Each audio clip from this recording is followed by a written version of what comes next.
Une vierge en bois peint du début du XVIIIe siècle. Sculpteur inconnu. Valeur estimée moins de 10 000 €. Pourtant le moment est exceptionnel. C'est très émouvant parce que c'est rare. D'abord un événement pareil, de retrouver une œuvre volée à l'étranger qui plus est. Il y a toute une histoire, l'histoire du vol, l'histoire de la restitution, du contact avec les autorités italiennes. Tout ça c'est très émouvant.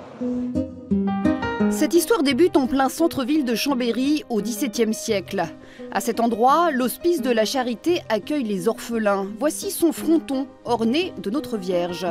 Après la démolition de l'établissement début XXe, cet ensemble sculpté rejoint les collections du musée pour finalement élire domicile sur les hauteurs de Chambéry dans cet oratoire juste en dessous de la maison de Jean-Jacques Rousseau.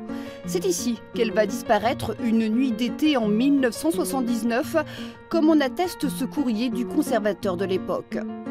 J'ai l'honneur de vous faire savoir qu'un vol a été commis dans l'oratoire du musée Jean-Jacques Rousseau.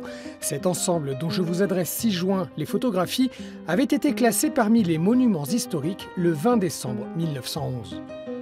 Plus aucune trace de la Vierge à l'enfant pendant près de 40 ans. Jusqu'à l'automne 2016, à 700 km de Chambéry, en Italie, quand un carabinier repère une très belle sculpture chez un antiquaire d'Udine. Il décide de la prendre en photo, juste pour vérification. Et là, en résumé, cet objet magnifique, repéré lors d'un simple contrôle administratif comme nous en effectuons tout le temps, correspondait à un objet volé inscrit dans notre banque de données. L'antiquaire l'avait acheté aux enchères en Autriche. Que faisait-elle là? Le mystère demeure.